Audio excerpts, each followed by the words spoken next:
você tem diferença com o Lula? Tem algum problema eu ser candidato com o Lula? Eu falei, não, as diferenças que eu tive com o presidente da República foram diferenças banais. Aliás, eu perdi o meu primeiro emprego na TV Globo porque apoiei o Lula contra o Collor, porque fui a um comício do Lula apoiá-lo contra o Collor e fui demitido da TV Globo 3 meses depois por causa disso. Eu gosto do Lula, mas nem sempre a convivência é uma convivência amiga a vida toda. Voltou a ser logo depois, quando ele me pediu o apoio a ele dessas últimas eleições. Eu disse que não era correto, que se eu não ia apoiar o Bolsonaro, também não ia apoiá-lo e nem a ninguém. Mas foi nessa reunião em que nós vimos em que cabeças diferentes salvaram um país do momento mais crítico depois da ditadura militar, em que nós estávamos perto, muito perto, de um golpe, de uma perda de liberdade, de uma situação que iria levar o país a um retrocesso terrível. Não tenho dúvida que, com a experiência do Márcio e a grandeza do nosso presidente Alckmin, essa sua parceria com o Lula salvou o Brasil de negativismo, salvou o Brasil de coisas terríveis que estavam por vir, salvou o Brasil de extremismos, porque democracia é respeitar gente de esquerda, porque a gente de esquerda é muito boa, de respeitar a gente de direita, porque a gente de direita é muito boa, de respeitar o centro, porque tem centro que é centrado realmente, e sempre execrar extremismos de quaisquer lados que estejam. A história prova isso. Então, há muito tempo tivemos um nazi-fascista canalha de um regime que execrava homossexuais, que execrava negros, que execrava pessoas com necessidades especiais. Não faz muito tempo, o homem não aprende com a história.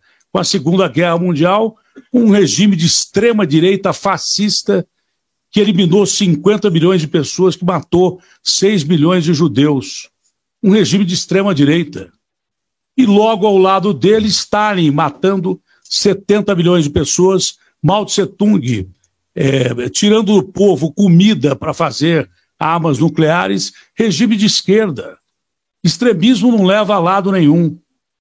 E o Brasil estava mergulhado numa onda de escuridão e extremismo que nos fez lembrar muito de perto a ditadura que a gente não quer ver de novo passar perto desse país. Não tenho dúvida que a temperança do presidente Geraldo Alckmin, com a capacidade do presidente Lula, com a correção do presidente Lula, ninguém é presidente da República 3 vezes por acaso. Essa união fez com que forças que ameaçaram o país fossem afastadas do poder. E até isso serve para ensinar essas forças, se quiserem voltar a presidir o Brasil, que o façam de forma democrática, por via democrática, porque não existe outra via que não seja a democracia para salvar o país. Eu não quero ter inimigos, eu não vejo o Brasil um país dividido, eu não vejo o Brasil dividido em fronteiras de estados, e nem tamanho de cidade, e nem se São Paulo é maior que qualquer cidade do país, e nem se São Paulo é a locomotiva do país, não. São Paulo é uma cidade que, independente do seu tamanho, tem o mesmo problema que o país inteiro tem. E é o problema que mais é deixado de lado quando o crime organizado nesse país cresce a cada dia que passa, e o pior, se mistura a política elegendo pessoas, financiando campanhas e colocando dentro da nossa sagrada casa que está aqui ao lado, pessoas que representam o crime organizado, colocando em assembleias, em câmaras, pessoas que representam o crime organizado. A nossa cidade, a cidade de São Paulo, está perto de uma mistura simplesmente inaceitável de que pessoas estão usurpando o poder em nome do crime organizado. E há que ter gente com coragem, como a Tabata, para enfrentar essa situação. São Paulo tem situações que você não consegue distinguir quem é quem. São Paulo tem investigações sobre um transporte coletivo onde 15 empresas continuam rodando, talvez sob ordens do PCC, que continua recebendo dinheiro de quem pega ônibus em São Paulo. São Paulo tem algumas privatizações que fogem à realidade. São Paulo tem gente que não é quem parece ser. Nós estamos próximos de uma ruptura democrática. E não falo só de golpe militar, não. Ruptura democrática, porque nós não podemos permitir que criminosos representem o povo brasileiro.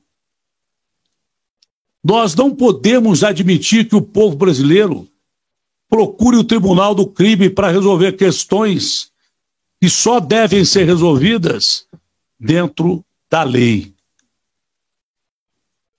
A situação do país é muito séria e eu não ouço quase que ninguém se levantar contra isso. Isso está tão dentro da nossa convivência diária que parece que o povo está, por catarse, aceitando a ruptura do sistema legal do Brasil. A primeira coisa para você enfrentar essa matança, essa roubalheira, inclusive política, é a nossa Constituição, é a nossa tábua de leis. A nossa tábua de leis tem quase 100 anos e precisa e deve ser reformada. A nossa Constituição, ela tem que ser chamada todo dia para colocar para fora do poder gente que não nos representa, gente que não representa o povo e que representa interesses escusos e que não podem se misturar a vocês, porque vocês são os dignos representantes do povo. Isso eu vejo todo dia e parece que é uma coisa normal. Nós não podemos perder o nosso direito de nos indignarmos quanto a isso. E é por estar ao lado de gente de bem e de coragem que eu jamais perderia esperança nesse país. Como disse também o presidente Alckmin, o Brasil é um país que deu certo por causa da miscigenação de raças. O Brasil tem sotaques diferentes. O Brasil tem povos de origens das mais variadas. Mas quando o poeta chegou no Rio de Janeiro fugindo da perseguição aos judeus da Segunda Guerra Mundial, ele falou assim, olha, enquanto raças se degladiam em campos europeus, aqui as mesmas raças convivem em plena harmonia numa natureza que virou cidade, que era o Rio de Janeiro. O Brasil é um só.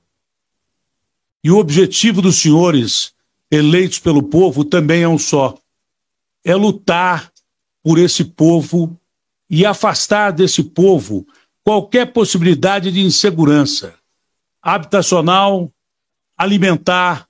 Milhões de pessoas, no momento que eu estou falando agora aqui, estão morrendo de fome no país. Afastar a indiferença com as nossas escolas, um país que não pensa na sua educação.